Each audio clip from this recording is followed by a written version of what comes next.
नमस्कार। First chapter के numericals हमने सोल्व कर लिए थे और उनके वीडियो भी अपलोड कर दिए हैं और ऐसी आशा करते हैं कि आपने वो वीडियो देख लिए होंगे और अगर नहीं देखे तो प्लेलिस्ट में जाकर उनको देखिए ताकि उन उन न्यूमेरिकल्स के साथ में बहुत सारे कंसेप्ट भी क्लियर हो जाएं और जो आगे जो कंपटीशन एग्जाम आएंगे उनमें भी उनका बहुत ज़्यादा योगदान रहेगा। अब हम अगले जो चैप्टर है उसके न्यूमेरिकल सोल्व करेंगे। तो अगले चैप्टर में जो फर्स्ट न्यूमेरिकल है वो है कि 5 गुणा 10 की घात -8 और -3 गुणा 10 की घात -8 के दो आवेश हैं वो 16 सेंटीमीटर की दूरी पर स्थित है।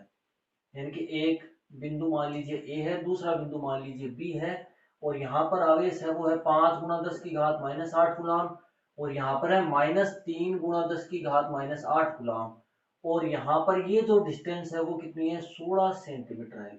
ये हमें क्वेश्चन में दिया हुआ है। फिर पूछा जा रहा है कि दोनों आवेशों को मिलाने वाली रेखा के किस बिंदु पर विभव का मान शून्य होगा, यानी कि कुल परिणामी विभव एक आवेश के कारण, इसके कारण प्लस वाले के कारण और माइनस वाले के कारण जो कुल विभव आएगा वो ऐसा बिंदु ज्ञात कीजिए जहां पर विभव का कुल मान है वो कितना हो जाए, शून्य हो जाए। तो इसको मिलाने वाली रेखा कौन सी हो गई, ये भी इसको मिलाने वाली रेखा है, ये भी क्या हो गई इसको मिलाने वाली रेखा है, ये भी क्या हो गई इसको मिलाने वाली रेखा।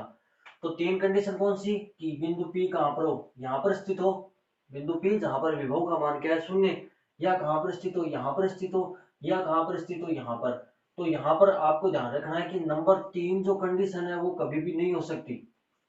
इसमें आपको ध्यान रखना है कि जब दो असमान प्रकृति के आवेश दिए हो जिनकी प्रकृति क्या है असमान है और परिमाण भी क्या है असमान है, असमान प्रकृति के आवेश होंगे तो उसमें विभव का मान हमेशा ही छोटे परिमाण का जो आवेश है, छोटे परिमाण का जो आवेश है उसके नजदीक होगा हमेशा। यानी कि वो बिंदु जहां पर विभव का मान शून्य होगा वो हमेशा ही क्या होगा, छोटे परिमाण के आवेश के क्या होगा, जो आवेश उसके क्या है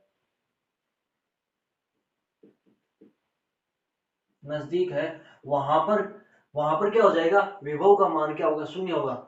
यानी कि इधर से देखें तो छोटे परिमाण का आवेश कौन सा है, ये है। यानी कि बिंदु जो P होगा वो कहाँ होगा, इधर होगा जहां पर विभव का मान क्या होगा, विभव का मान शून्य होगा। ठीक है। और एक बिंदु कहां पर होगा, अगर बाहर की बात करें तो वो क्या हो जाएगा, वो भी छोटे परिमाण के नजदीक, यानी कि वो क्या हो जाएगा इधर इस साइड में होगा। अब वो कितनी दूर है, यहाँ से कितनी दूर है, यहाँ से कितनी दूर है, वो हमें क्या करना है ज्ञात करना है। अब क्वेश्चन ये उठ रहा है कि यहाँ पर वो जो बिंदु है यहाँ पर क्यों नहीं हो सकता जहां पर विभव का मान शून्य हो जाता है, क्योंकि यहाँ पर जो आवेश का परिमाण क्या पहले से ही ज्यादा है। जैसे मान लीजिए सपोज करते हैं कि यहाँ पर कोई बिंदु P है जहां पर विभव का मान क्या है शून्य है, तो इस आवेश के कारण इस बिंदु पर विभव कितना हो जाएगा VA बराबर हो जाएगा K गुणा आवेश का मान 10 की घात -8। फॉर्मूला क्या होता है, V का फॉर्मूला होता है KQ/R। तो K गुणा 5 गुणा 10 की घात -8 और इससे दूरी, और ये दूरी मान लो कितनी है, ये दूरी मान लो कितनी है x है। ठीक है, यहाँ पर कितना आ गया x आ गया। फिर बिंदु B पर स्थित आवेश के कारण विभव इस पर स्थित आवेश के कारण इस बिंदु पर, तो टोटल दूरी कितनी हो जाएगी x और ये कितनी हो गई 16, तो कितनी हो जाएगी इस बार आ जाएगी 16 प्लस x, तो कितना हो गया K गुणा आवेश का मान है -3 गुणा 10 की घात -8। अब इन दोनों को ऐड करेंगे तो क्या हो जाएगा आवेश K गुणा 5 गुणा 10 की घात -8 बटा x, और ये माइनस है तो यहाँ माइनस आ जाएगा K गुणा 3 गुणा 10 की घात -8 बटा 16 प्लस x। अब देखिए ये मान कभी भी जीरो नहीं हो सकता, क्योंकि इस राशि में ये राशि पहले से क्या है ज्यादा है, पहले से ये राशि क्या है ज्यादा है अधिक है, और ये राशि क्या है पहले से क्या है कम है। और इसमें अगर ज्यादा संख्या का इसकी तुलना में इसमें ज्यादा का भाग लगेगा तो ये तो क्या हो जाएगी और कम, और इसमें कम का भाग लगेगा तो ये क्या हो जाएगी और ज्यादा, यानी कि वैल्यू किस में आ जाएगी पॉजिटिव में आ जाएगी। चाहे ये बिंदु कहां पर भी ले लिया जाए, अगर ज्यादा दूर देंगे तो ज्यादा ही होगा। तो इस कंडीशन में क्या होगा कि यहाँ वहां पर विभव का मान कभी भी शून्य नहीं हो सकता। इसे छोटे परिमाण का मान हमें क्या करना पड़ेगा, छोटे परिमाण का मान बढ़ाना पड़ेगा ताकि बड़ा परिमाण वाला जो विभव उसमें उसके बराबर हो जाए और मान क्या हो जाए जीरो हो जाए। ठीक है, इसलिए हमेशा ध्यान रखना है कि जब असमान प्रकृति के आवेश होते हैं और उनका परिमाण क्या अलग अलग है तो छोटे परिमाण का जो आवेश है उसके नजदीक ही वो बिंदु होगा जहां पर विभव का मान क्या हो जाएगा शून्य हो जाएगा। ठीक है, तो अब हम देखते हैं कि बिंदु P, मान लीजिए जो बिंदु P है जहां पर विभव का मान शून्य है, वो बिंदु P कहां पर स्थित है, वो बिंदु है इन दोनों आवेशों के मध्य A व B के मध्य, A व B के मध्य किसी स्थान पर क्या है, बिंदु P है जहां पर विभव का मान क्या है, शून्य है। और ये पॉइंट मान लिया P है जहां पर विभव का मान शून्य है। अब ये जो दूरी है यहां से हमने कितनी मान ली, x मान ली। तो ये दूरी x है, टोटल कितनी है, 16 है। तो ये कितनी हो जाएगी, यहाँ पर ये हो जाएगी 16 माइनस x। ठीक है।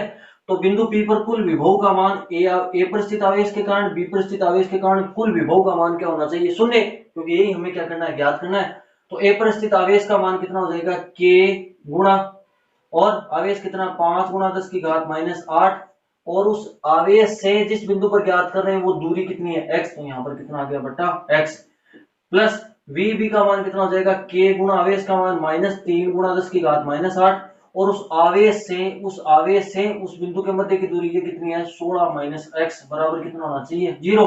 ये माइनस प्लस तो क्या हो जाएगा, यहाँ पर सीधा लिख देता हूँ माइनस, और ये संख्या उधर जाएगी तो क्या हो जाएगी, प्लस की। तो कितना हो जाएगा, k गुणा 5 गुणा 10 की घात माइनस 8 बटे x बराबर कितना आ जाएगा, k गुणा 3 गुणा 10 की घात माइनस 8 बटे कितना आ जाएगा, 16 माइनस x। तो 10 की घात माइनस 8 तो कैंसिल हो गया, ये k भी क्या हो गया, कैंसिल हो गया। यहाँ पर तो कितना आ जाएगा, 5 बटे x बराबर कितना आ जाएगा, 3 बटे 16 माइनस x। इसका क्रॉस मल्टीप्लीकेशन करेंगे तो 5 इंटू 16 ये तो कितना हो गया, 80, माइनस ये 5 इंटू x कितना होगा, माइनस 5x बराबर कितना आ गया, 3x। ये माइनस 5x उधर जाएगा तो कितना हो जाएगा, 8x बराबर कितना आ जाएगा, 80, और x बराबर कितना आ जाएगा, 80 बटे 8 बराबर कितना आ जाएगा, 10 सेंटीमीटर। यानी कि x का मान कितना आ गया, 10 सेंटीमीटर। यानी कि a से 10 सेंटीमीटर की दूरी पर, ए से क्या हो जाएगा, 10 सेंटीमीटर की दूरी पर ये पॉइंट P है जहां पर विभव का मान क्या होगा, शून्य होगा। यहाँ पर ये पॉइंट P है, और B अगर टोटल कितनी है, 16 है, तो ये दूरी तो कितनी है, 10 है, तो ये कितनी आ जाएगी, 6 सेंटीमीटर। यानी कि यहाँ से दूर की ओर ही हो गया ना, यानी कि ये दूरी तो 6 है, ये कितनी है, 10 है। यानी कि जो विभव का मान शून्य है वो क्या हुआ, छोटे परिमाण के आवेश के क्या हो गया, नजदीक हो गया। तो दोनों आवेशों के मध्य स्थित बिंदु P होगा। तो वो जो दूरी कितनी आ गई, x का मान कितना आ जाएगा, 10 सेंटीमीटर। a से 10 सेंटीमीटर की दूरी पर, और b से देखा जाए तो कितने सेंटीमीटर की दूरी पर होगा, 6 सेंटीमीटर की दूरी पर। अब हम इसमें दूसरी कंडीशन देखते हैं कि जब बिंदु P कहां पर स्थित हो, जब बिंदु P, दूसरी कंडीशन में जब बिंदु P क्या हो, इसके बाहर स्थित हो, तो ये बिंदु P मान लो, और इस बार ये जो दूरी है ना, ये इस दूरी को क्या मान लो, x मान लो। ठीक है, इस दूरी को x मान लिया कि b से जो दूरी है वो कितनी x है, ये 16 है, तो यहां से a से ये टोटल दूरी कितनी हो जाएगी, ये हो जाएगी 16 प्लस x। ठीक है, तो देखिए हमारी बिंदु P है, इस पर विभव का मान कितना होना चाहिए, शून्य होना चाहिए। यानी कि a पर स्थित आवेश के कारण, b पर स्थित आवेश के कारण बिंदु P पर कुल विभव का मान क्या होना चाहिए, शून्य होना चाहिए। तो a पर स्थित आवेश के कारण कितना हो जाएगा, k गुणा आवेश का मान है 5 गुणा 10 की घात माइनस 8, और उस आवेश से जिस बिंदु पर ज्ञात करेंगे ये दूरी, यानी कि टोटल कितनी हो जाएगी, 16 प्लस x। तो यहाँ पर आ गया 16 प्लस x, प्लस k गुणा आवेश का मान 3 गुणा 10 की घात माइनस 8 बटे, फिर उस आवेश से ये दूरी हमने कितनी मानी, x बराबर कितना हो गया, 0। ये प्लस माइनस क्या हो गया, यहाँ पर माइनस हो गया, और ये उधर जाएगा तो क्या हो जाएगा, प्लस का। तो k गुणा 5 गुणा 10 की घात माइनस 8 बटे 16 प्लस x बराबर कितना हो गया, k गुणा 3 गुणा 10 की घात माइनस 8 बटे कितना आ गया, x आ गया। k से k क्या होगा, कैंसिल, 10 की घात माइनस 8 से ये कैंसिल हो गया। तो यहाँ पर तो आ गया 5 बटे 16 प्लस x बराबर 3 बटे x, क्रॉस मल्टीप्लीकेशन किया तो 5 ये x, ये तो हो गया 5x बराबर, ये हो गया 16 गुणा 3 हो गया 48, और 3 गुणा x हो गया ये 3x। ये 3x इधर आएगा तो माइनस 3x, तो 5x माइनस 3x आ गया 2x बराबर कितना आ गया 48, और x बराबर कितना आ गया 48 बटे 2 बराबर क्या आ गया 24 सेंटीमीटर। यानी कि ये जो बिंदु P होगा वो B से क्या होगा, 24 सेंटीमीटर दूर स्थित होगा। B से क्या होगा, 24 सेंटीमीटर दूर, B से तो हो जाएगा 24 सेंटीमीटर दूर, और A से कितने दूर हो जाएगा, तो देखिए 16 सेंटीमीटर तो ये है, और ये 24 आगे ये, तो A से इसकी दूरी कितनी हो जाएगी, 40 सेंटीमीटर। तो आपको पता चल गया जो बिंदु P है जहां पर विभव का मान शून्य है वो कौन से आवेश के नजदीक हो गया, छोटे परिमाण वाले आवेश के तो नजदीक होना, क्योंकि छोटे परिमाण वाले से तो इसकी दूरी कितनी है, ये है 24 है, और बड़े वाले से कितनी है, 40 है। ठीक है ना, इस प्रकार हम कोई भी अगर यहाँ पर मान दिया हो, कैसा भी क्वेश्चन दिया हो, तो हम उसको सोल्व कर सकते हैं। ध्यान रखना है कि अगर आवेशों की प्रकृति क्या अलग अलग है, तब उस कंडीशन में वहां पर आपको ध्यान रखना है कि जो बिंदु P होगा वो हमेशा ही छोटे परिमाण के आवेश के क्या होगा, नजदीक होगा। ठीक है, अगला क्वेश्चन देखते हैं हम। समषटभुज जिसमें कितनी भुजाएं होती हैं, 6 भुजाएं, और सम का मतलब क्या हो गया, जिसकी सभी भुजाएं क्या है, समान है। कि प्रत्येक शीर्ष पर 5 माइक्रोकूलाम का आवेश है। तो मान लीजिए ये कोई समषटभुज है, ये कोई समषटभुज है, ये कोई समषटभुज है, ये ए शीर्ष हो गया, ये बी हो गया, ये सी हो गया, डी, ये ई और ये क्या हो गया एफ। 10 सेंटीमीटर भुजा है इसकी, इसकी भुजा कितनी है 10 सेंटीमीटर, यानी कि सभी भुजाएं कितनी होंगी 10 सेंटीमीटर। ठीक है। और समषटभुज क्या बनाता है, यहां केंद्र से क्या बनाएगा, समबाहु त्रिभुज बनाता है। हमेशा ध्यान रखना आपको, ये जो समषटभुज है वो क्या बनाएगा, यहां पर समबाहु त्रिभुज बनाएगा। ये क्या है समबाहु त्रिभुज है। अगर ये समबाहु है तो ये भी 10 है, ये भी कितनी है 10। फिर यहां पर बनाएगा तो ये भी क्या है समबाहु है, यहां पर बनाएगा तो भी ये समबाहु। इस प्रकार से कितने बन गए, ये 6 समबाहु त्रिभुज बन गए। एक ये हो गया, एक ये हो गया, एक ये हो गया, एक ये हो गया, एक ये हो गया, एक ये हो गया। इस प्रकार से 6 समबाहु त्रिभुज मिलते हैं, तब वहां पर क्या बनता है समषटभुज बनता है। प्रत्येक शीर्ष पर 5 माइक्रोकूलाम का आवेश है। यहां पर प्रत्येक पर कितना है 5 माइक्रोकूलाम, यानी कि 5 गुणा 10 की घात माइनस 6 कूलाम प्रत्येक शीर्ष पर, यानी कि Q1 Q2 Q3 Q4 और जितने भी आवेश हैं ये Q6 तक, इन पे जितना आवेश है वो कितना है 5 माइक्रोकूलाम। षटभुज के केंद्र पर विभव का मान हमें क्या करना है ज्ञात करना है। इसके सेंटर पर ये पॉइंट मान लिया हुआ है, यहाँ पर विभव का मान ज्ञात करना है। तो सबसे पहले ए पर स्थित आवेश के कारण, इसका जो शीर्ष है वो शीर्ष कौन सा है, ए पर स्थित आवेश के कारण, आवेश के कारण कौन से बिंदु पर, ओ पर हमें ज्ञात करना है। ओ पर विभव, और ओ पर विभव वो मान लीजिए कितना वी ए बराबर कितना आ जाएगा के इंटू क्यू का मान कितना है 5 गुणा 10 की घात माइनस 6, और ये डिस्टेंस ए से ओ के मध्य की डिस्टेंस वो कितनी है, वो दी हुई है हमें 10 सेंटीमीटर, यानी कि 10 गुणा 10 की घात माइनस 2। इसी प्रकार से बी पर स्थित आवेश के कारण बिंदुओं पर विभव वो कितना हो जाएगा वी बी बराबर कितना हो जाएगा के, ये कौन सा आ गया बिंदु बी। बी पर भी आवेश कितना है 5 गुणा 10 की घात माइनस 6, और ये डिस्टेंस भी कितनी है 10 है, तो 10 गुणा 10 की घात माइनस 2। इसी प्रकार से सी पर, डी पर, ई पर और एफ पर जितने भी आवेश है उसके कारण बिंदु ओ पर जो विभव आएगा वो क्या आएगा समान आएगा, क्योंकि आवेश का मान भी समान है और डिस्टेंस का मान भी क्या है समान है। इसका मतलब ये हुआ कि वी ए बराबर वी बी, वी बराबर वी सी बराबर वी डी बराबर वी ई बराबर कितना आ गया वी एफ। सभी पर विभव का मान क्या हो जाएगा समान हो जाएगा। तो जो कुल विभव हो जाएगा वो कितना हो जाएगा, कितना हो जाएगा इसका 6 गुणा। तो 6 गुणा कोई भी एक आवेश के कारण विभव, मान लीजिए ये आवेश के कारण विभव कितना है वी ए, कितना हो जाएगा 6 गुणा वी ए का मान ये हमने लिखा है यहाँ पर 9 गुणा 10 की घात 9, के का मान मैंने लिख दिया, गुणा 5 गुणा 10 की घात माइनस 6 बट्टा 10 गुणा 10 की घात माइनस 2। ठीक है। यहां से इसको कैंसिल किया तो कितना आ गया 2, इसको कैंसिल किया तो कितना आ गया 3, 3 गुणा 9 ये कितने हो गए 27 गुणा ये कितने हो गए 10 की घात 9 माइनस 6 हो गए 10 की घात 3, और ये 10 की घात माइनस 2 पर जाएंगे तो 10 की घात प्लस 2, तो कितना आ जाएगा 27 गुणा 10 की घात 5 वोल्ट। यानी कि इसके सेंटर पर जो कुल विभव होगा वो कितना हो जाएगा 27 गुणा 10 की घात 5 वोल्ट। ठीक है। अब इसका नेक्स्ट क्वेश्चन करते हैं कि 6 सेंटीमीटर की दूरी पर अवस्थित दो बिंदु हैं ए और बी, और जिन पर आवेश का मान कितना है, जिन पर आवेश का मान है 2 माइक्रोकूलाम और माइनस 2 माइक्रोकूलाम, यानी कि मान लीजिए ये जो दूरी है वो कितनी है 6 सेंटीमीटर है, ये जो दूरी है वो कितनी है 6 सेंटीमीटर या 6 गुणा 10 की घात माइनस 2 मीटर। यहाँ पर ये पॉइंट ए है, यहाँ पर ये पॉइंट कौन सा बी है। इस पर जो आवेश है वो 2 माइक्रोकूलाम यानी कि 2 गुणा 10 की घात माइनस 6 कूलाम, और इस पर है माइनस 2 गुणा 10 की घात माइनस 6 कूलाम। ठीक है। ये क्वेश्चन में दिया हुआ है।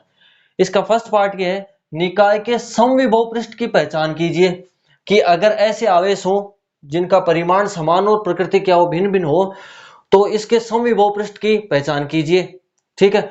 अब समविभव पृष्ठ क्या होता है, समविभव पृष्ठ की क्या खास बात होती है, समविभव पृष्ठ की खास बात होती है इसकी प्रत्येक पृष्ठ के प्रत्येक बिंदु पर, पृष्ठ के प्रत्येक बिंदु पर, प्रत्येक बिंदु पर विभव का मान क्या होना चाहिए समान होना चाहिए, विभव का मान समान होना चाहिए। वही तो क्या होता है समविभव पृष्ठ होता है, जिसके प्रत्येक बिंदु पर विभव का मान क्या होता है समान होता है। दूसरी खास बात क्या होती है समविभव पृष्ठ की, दूसरी खास बात ये होती है कि जो समविभव पृष्ठ होता है वो विद्युत क्षेत्र के क्या होता है, विद्युत क्षेत्र समविभव पृष्ठ के जो जो समविभव पृष्ठ होगा वो विद्युत क्षेत्र के क्या होता है, लंबवत होता है। हमेशा विद्युत क्षेत्र के क्या होता है, लंबवत होता है। तो आप यहां पर ध्यान दीजिए कि पृष्ठ के प्रत्येक बिंदु पर विभव का मान समान होना चाहिए। तो यदि हम इसकी मिडिल पॉइंट से नहीं लेकर इधर या इधर लेंगे, हर बिंदु पर विभव उसका मान समान नहीं आएगा। जैसे मान लीजिए एक आवेश है ये, और एक आवेश मान लीजिए यहां पर है, एक आवेश है यहां पर, एक आवेश कहां पर है, यहां पर है। तो इसके मध्य बिंदु पर यदि ये समविभव पृष्ठ होगा इस प्रकार से, मध्य बिंदु से अगर समविभव पृष्ठ जाएगा तो यहां पर हम विभव का मान ज्ञात करेंगे किसी भी बिंदु पर। तो यहां से लेकर यहां तक की दूरी और यहां से लेकर इस आवेश की दूरी क्या रहेगी, हमेशा बराबर रहेगी, क्योंकि हमने कौन सा पॉइंट चूज कर लिया यहां पर, इसका मध्य बिंदु। तो पहली बात तो ये है कि कहां से जाएगा, वो इसके मिडिल पॉइंट से जाएगा, ठीक है। और समविभव पृष्ठ क्या होता है, विद्युत क्षेत्र के क्या होता है, लंबवत। अब दूसरा क्वेश्चन ये है कि इस पृष्ठ के प्रत्येक बिंदु पर E की दिशा। अब हमें पता है कि इलेक्ट्रिक फील्ड की डायरेक्शन क्या होती है, पॉजिटिव जो चार्ज होता है उससे क्या होता है, नेगेटिव आवेश की ओर होती है। यानी कि इलेक्ट्रिक फील्ड की डायरेक्शन क्या हो जाएगी, ए से बी की ओर।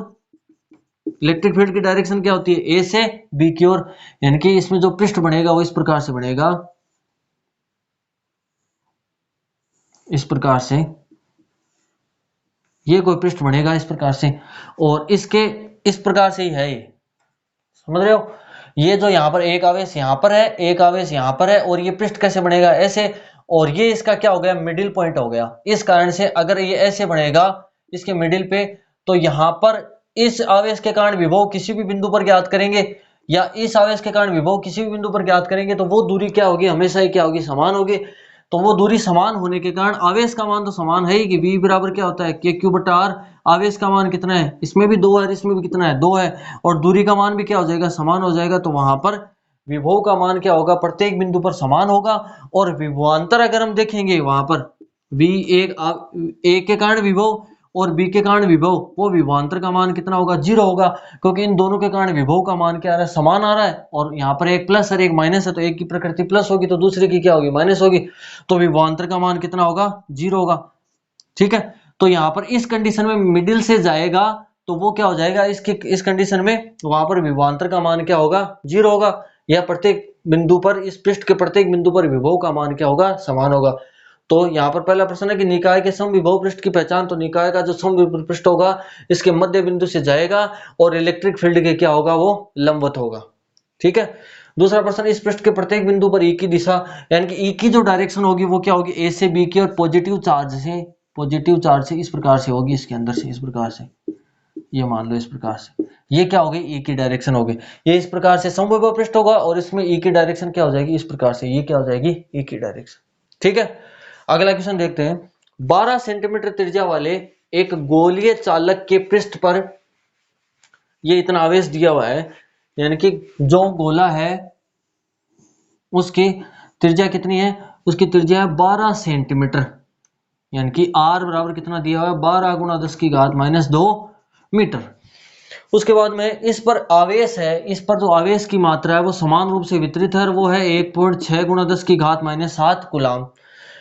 पहला क्वेश्चन है गोले के अंदर, ठीक है, और किसका मान पूछा जा रहा है, E का मान पूछा जा रहा है। तो गोले के अंदर इस प्रकार से कोई चालक गोला होगा तो उसके अंदर जो विद्युत क्षेत्र का मान वो क्या होता है, शून्य होता है। ये टॉपिक हमने कर लिया है कि किसी गोले के अंदर विद्युत क्षेत्र का मान क्या होगा, शून्य होगा, क्योंकि इसके अंदर आवेश का मान नहीं होता है। दूसरा है इसके ठीक बाहर, यानी कि ठीक बाहर का मतलब इसके पृष्ठ पर जो विद्युत क्षेत्र होता है उसका फॉर्मूला होता है, ई सरफेस या पृष्ठ पर फॉर्मूला होता है वो के क्यू बट्टा आर स्क्वायर, ठीक है। आर का मान कितना है, 12 गुणा 10 की घात माइनस 2, तो इसमें रखेंगे तो कितना आ जाएगा, E बराबर 9 गुणा 10 की घात 9, Q का मान है 1.6 गुणा 10 की घात माइनस 7, और R का मान कितना है, 12 गुणा 10 की घात माइनस 2 गुणा स्क्वायर है तो 12 गुणा 10 की घात माइनस 2। तो यहाँ पर E बराबर कितना आ जाएगा, 9 को इससे 1.6 से मल्टीप्लाई करेंगे तो ये हो जाएगा 14.4 गुणा 10 की घात 9 और 10 की घात माइनस 7, ये हो गए 10 की घात 2, ठीक है। और ये 12 गुणा 12 ये कितने हो गए, 144 गुणा 10 की घात माइनस 2, और माइनस 2 कितने हो गए, 10 की घात माइनस 4, ऊपर जाएंगे तो ये हो जाएंगे 10 की घात प्लस 4। यहाँ से पॉइंट हटाएंगे तो 10 का भाग लगेगा, यानी कि 10 की घात 1, 10 की घात 1 ऊपर जाएगा तो हो जाएगा 10 की घात माइनस 1। यहाँ पर इसको इससे ये तो क्या हो गए, कैंसिल हो गए, तो कितना आ गया, E बराबर आ गया 10 की घात 4 और 2 कितना 6 माइनस 6 कितना 10 की घात 5 न्यूटन पर कूलाम। अगला क्वेश्चन पूछा जा रहा है कि गोले के केंद्र से 18 सेंटीमीटर अवस्थित कोई बिंदु, यानी कि यहां से कितने सेंटीमीटर की दूरी पर है, ये कोई R पॉइंट है, R दूरी है, ये दूरी कितनी है 18 सेंटीमीटर, 18 गुणा 10 की घात माइनस 2 मीटर, ये पॉइंट P है, यहां पर हमें इलेक्ट्रिक फील्ड का मान ज्ञात करना है। ठीक है, तो फॉर्मूला गोले के बाहर स्थित किसी बिंदु पर जो फॉर्मूला होता है वो कितना, E आउटसाइड वो कितना होता है के क्यू बटा आर, या ऐसे भी लिख सकते हैं के क्यू बटा आर।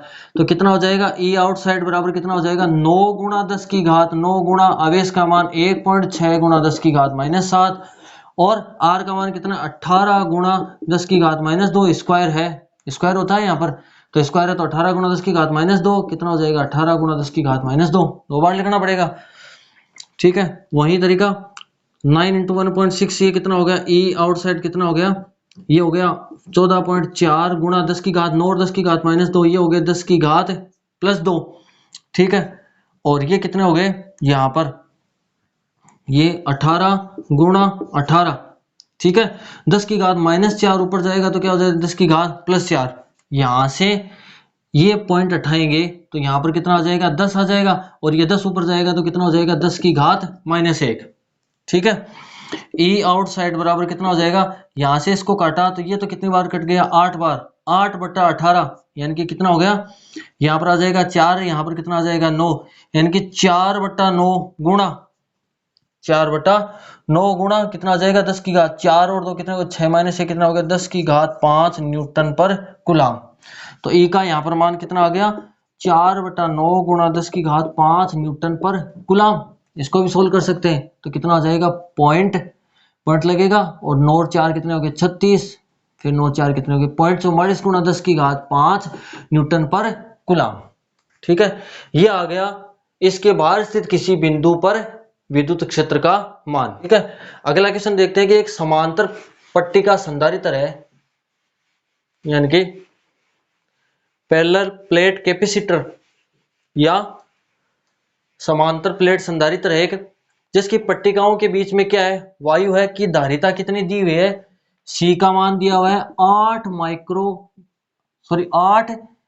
पिको फेरेड, यानी कि 8 गुणा 10 की घात, पिको का मतलब कितना हो गया 10 की घात माइनस 12 फेरेड। यदि पट्टिकाओं के बीच की दूरी को आधा कर दिया जाए और इनके बीच में क्या भर दिया जाए 6 परावैद्युतांक का पदार्थ भर दिया जाए, यानी कि के का मान कितना दिया हुआ 6, और पट्टिकाओं के बीच की दूरी को आधा कर दिया जाए, पट्टिकाओं के बीच की दूरी मान लीजिए कितनी है डी, तो डी को क्या कर दिया जाए d/2 दिया हुआ क्वेश्चन में कि दूरी को तो क्या कर दिया जाए आधा, और परावैद्युतांक 6 का पदार्थ भर दिया जाए प्लेटों के बीच में, के बराबर 6 का पदार्थ भर दिया जाएगा। तो जब इनके प्लेटों के बीच में वायु होती है तब इसका फॉर्मूला होता है C एप्सिलॉन 0 A बटा D। ये सिंबल मान लीजिए किसके लिए, निर्वात या वायु के लिए। जब कोई माध्यम होता है तब कितना होता है K इंटू एप्सिलॉन 0 A बटा D, यानी कि जो परावैद्युतांक पदार्थ होता है उसके कारण इसकी धारिता क्या होती है, जितना उस परावैद्युतांक पदार्थ का मान होता है उतने गुणा धारिता क्या होती है बढ़ जाती है। तो फॉर्मूला क्या हो जाता है K इंटू एप्सिलॉन 0 A बटा D।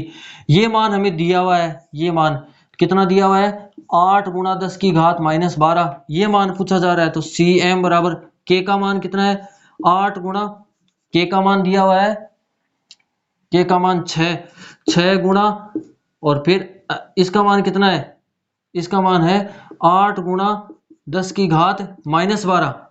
ठीक है, लेकिन हमें इसमें यह ध्यान रखना है कि D का मान कितना कर दिया जाता है, आधा कर दिया जाता है, तब ये फॉर्मूला क्या हो जाता है K इंटू एप्सिलॉन 0 A, और यहाँ पर D किसका d/2 लिखेंगे और 2 क्या चला जाएगा ऊपर।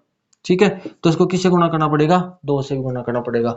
एप्सिलॉन 0 A बटा D, इसका मान तो कितना है ये 8 गुणा 10 की घात माइनस 12, K का मान 6 और इसका मान कितना आ गया 2, तो 6 गुणा 2 कितने हो गए 12, और 12 गुणा 8 यहाँ पर कितने हो गए, ये हो गए 96 into 10 to the power minus 12 farad, या 96 पिको फेरेड, यानी कि इसकी जो धारिता है वो क्या हो गई 8 पिको फेरेड से कितनी हो गई 96 पिको फेरेड के बराबर हो गई। ठीक है, अगला क्वेश्चन है कि 9 पिकोफैरेड धारिता वाले 3 संधारित्र श्रेणी क्रम में जुड़े। 3 संधारित्र हैं जिनमें प्रत्येक की जो धारिता है वो कितनी है, 9 पिकोफैरेड। यानी कि C1 का मान कितना है, 9 पिकोफैरेड, C2 का मान कितना है, 9 पिकोफैरेड, और C3 का मान कितना है, 9 पिकोफैरेड। 3 संधारित्र श्रेणी क्रम में जुड़े। इस प्रकार से ये क्या है, जुड़े हैं 3 संधारित्र। ये C1, ये C2, ये क्या है, C3। ठीक है। फिर है इनकी कुल धारिता ज्ञात कीजिए। जब श्रेणी क्रम में संधारित्र होते हैं तो उनकी कुल धारिता का फॉर्मूला होता है 1/C बराबर 1/C1 plus 1/C2 plus 1/C3। श्रेणी क्रम में इस प्रकार से ये फॉर्मूला होता है। तो 1/C बराबर 1/C1 का मतलब 9, 1/C2 का मतलब भी 9, और 1/C3 का मतलब भी कितना है, 9। 1/C बराबर ये कितना हो गया, 3/9 बराबर कितना आ गया, 1/3। उल्टा करेंगे इसको तो कितना आ जाएगा, C बराबर 3, और ये किस में है, पिकोफैरेड में। तो जो कुल धारिता आएगी वो कितनी आ जाएगी, 3 पिकोफैरेड या 3 गुणा 10 की घात -12 फैरेड, इनकी कुल धारिता। फिर ये कह रहा है कि इनको यदि 120 वोल्ट की सप्लाई दे दी जाए, यानी कि इनको किससे जोड़ दिया जाए, बैटरी से जोड़ दिया जाए, जिसका वोल्टेज कितना है, 120 वोल्ट। ठीक है। तो 120 वोल्ट की सप्लाई से जोड़ दिया जाए, तब ये पूछ रहा है कि प्रत्येक संधारित्र पर यहां पर ये पूछ रहा है विभवांतर का मान कितना होगा। यहां पर V1 का, V2 का मान और V3 का मान पूछा जा रहा है। V1 का मान, V2 का मान और V3 का मान पूछा जा रहा है। श्रेणी क्रम में आवेश का मान क्या होता है, सब पर सेम होता है, यानी कि Q1 बराबर Q2 बराबर क्या हो गया, Q3। ठीक है। अब फॉर्मूला क्या होता है, C बराबर क्या होता है, Q बटा V। तो यहां से Q बटा V, तो यहां पर अगर V का मान हमें ज्ञात करना है तो V बराबर कितना हो जाएगा, Q बटा C।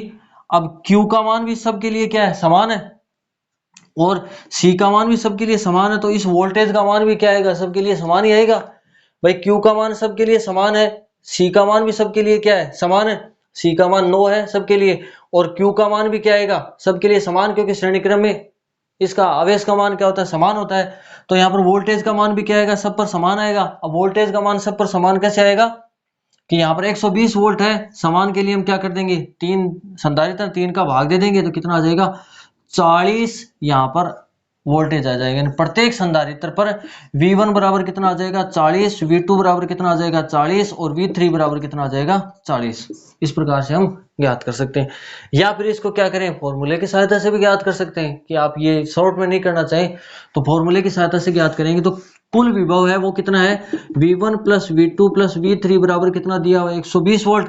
V1 का मान कितना हो गया, Q1 बटा C1, Q2 बटा C2 और Q3 बटा C3 बराबर कितना हो जाएगा, 120 वोल्ट। Q1 Q2 Q3 तीनों पर समान है, इसलिए यहाँ भी Q बटा C, यहाँ भी कितना आ जाएगा, Q बटा C, यहाँ भी कितना आ जाएगा, Q बटा C बराबर कितना आ जाएगा, 120। यहाँ पर कितना हो जाएगा, 3 Q बटा C बराबर कितना आ जाएगा, 120 वोल्ट। ठीक है। फिर यहां से हमें किसका मान ज्ञात करना है, यहां पर पहले Q का मान ज्ञात कर लेते, तो Q बराबर कितना हो जाएगा, 120 गुणा C बट्टा 3। तो यहां पर Q बराबर कितना आ जाएगा, 120 गुणा C का मान कितना आ जाएगा, C का मान दिया हुआ है 9 गुणा 10 की घात -12 बट्टा 3। यहां पर ये कितना आ गया, 40, ये कितना हो गया, 360। तो Q का मान कितना आ गया, 360 गुणा 10 की घात -12 कूलाम। ये आ गया प्रत्येक संधारित्र पर आवेश का मान। प्रत्येक संधारित्र पर किसका मान आ गया, आवेश का मान। ठीक है। प्रत्येक संधारित्र पर आवेश का मान आ गया, तो V का फॉर्मूला क्या होता है, V बराबर Q बट्टा C। तो पहले संधारित्र के लिए कितना हो जाएगा, V1 बराबर Q1 बट्टा C1। Q1 का मान कितना आ गया, 360 गुणा 10 की घात -12, और C1 का मान कितना है, C1 का मान दिया हुआ है 9 गुणा 10 की घात -12। ये क्या हो गया, कैंसिल। तो C1 का मान 9 पिकोफैरेड का मतलब कितना हो गया, 9 गुणा 10 की घात -12, ये तो हो गया कैंसिल। ये कितना आ गया, 40। तो V1 का मान कितना आ जाएगा, 40 वोल्ट। इसी प्रकार से V2 का मान ज्ञात करेंगे तो वो भी कितना आ जाएगा, 40 वोल्ट, और V3 का मान भी कितना आ जाएगा, 40 वोल्ट। तो आप या तो इसको अकॉर्डिंग जो तरीका है उसके अनुसार कर सकते हैं, या आप डायरेक्ट भी समझ सकते हैं कि जब फॉर्मूले में 3 ही तो चीजें, एक तो संधारित्र की धारिता है, एक क्या वोल्टेज है, और एक क्या आवेश है। अगर आवेश और धारिता समान है तो उन पर वोल्टेज का मान भी क्या होगा, समान होगा। इस प्रकार हम 6 क्वेश्चन कर चुके हैं। इसमें कोई आपके डाउट हो तो आप पूछ सकते हैं। नेक्स्ट वीडियो में इसके आगे के क्वेश्चन सॉल्व करेंगे। धन्यवाद।